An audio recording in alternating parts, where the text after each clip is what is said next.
CMR Exalogic കേസിൽ ഹർജിക്കാരന് ഹൈക്കോടതി പിഴ ചുമത്തിയിരിക്കുന്നു. MR അജയനാണ് 3 കേസുകളിൽ 10,000 രൂപ പിഴ ചുമത്തിയത്. CBI അന്വേഷണം ആവശ്യപ്പെട്ടുള്ള ഹർജി അവധിക്കാല ബെഞ്ചിലേക്ക് എത്തിക്കാൻ ശ്രമിച്ചതിനാണ് പിഴ.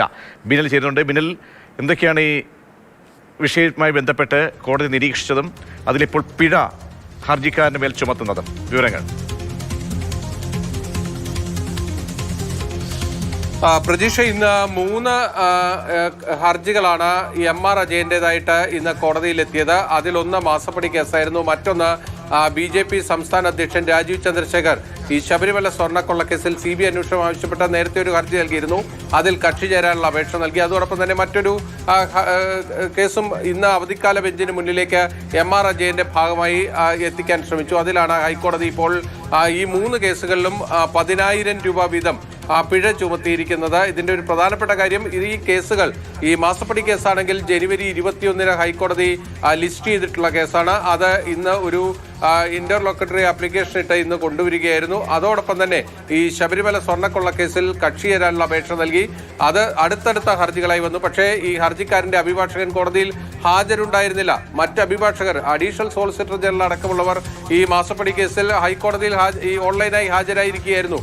എന്തിനു വേണ്ടി ഹർജി വന്നു എന്നത് പ്രധാനപ്പെട്ട അഡീഷണൽ സോളിസിറ്റർ ജനറലോ അല്ലെങ്കിൽ ഇതുമായി ബന്ധപ്പെട്ട മറ്റ് അഭിഭാഷകർക്കോ അറിയില്ല. ഹർജിക്കാരന്റെ അഭിഭാഷകനും കോടതിയിൽ ഹാജരായിരുന്നില്ല. ഈ ഒരു പശ്ചാത്തലത്തിലാണ് കോടതി 10,000 രൂപ വീതം പിഴയടയ്ക്കാൻ തീരുമാനിക്കുകയും ആ നിർദ്ദേശം കോടതിയുടെ ഭാഗത്ത് നിന്ന് വരികയും ചെയ്തത്. ഇന്ന് ഹൈക്കോടതി ഡിവിഷൻ ബെഞ്ച് രാവിലെ സിറ്റിംഗ് ഉണ്ടായിരുന്നില്ല. ജസ്റ്റിസ് ധർമാധികാരിയായിരുന്നു രാവിലെ സിറ്റിംഗ് നടത്തേണ്ടിയിരുന്നത്. അദ്ദേഹം ഉണ്ടായിരുന്നില്ല. പിന്നീട് ഉച്ചയ്ക്ക് ശേഷം ജസ്റ്റിസ് മുഹമ്മദ് മുഷ്താഖാണ് ആ ഡിവിഷൻ ബെഞ്ചിന്റെ അധ്യക്ഷനായി വന്നത്. ആ ഒരു ഘട്ടത്തിലാണ് ഈ 3 ഹർജികളും കോടതിയുടെ മുന്നിലേക്ക് വന്നത്. ഇത് യഥാർത്ഥത്തിൽ ഈ വെക്കേഷന് ശേഷം, ക്രിസ്മസ് അവധിക്ക് ശേഷം മറ്റൊരു ദിവസത്തേക്ക് പരിഗണിക്കാനായി മാറ്റിയിരുന്ന ഹർജികളാണ് ഈ അവധിക്കാല ബെഞ്ചിന്റെ മുന്നിലേക്ക് പൊടുന്നനെ എത്തിക്കുന്നത്. പക്ഷേ ഈ ഹർജിക്കാരന്റെ അഭിഭാഷകനും ഹാജരായിരുന്നില്ല.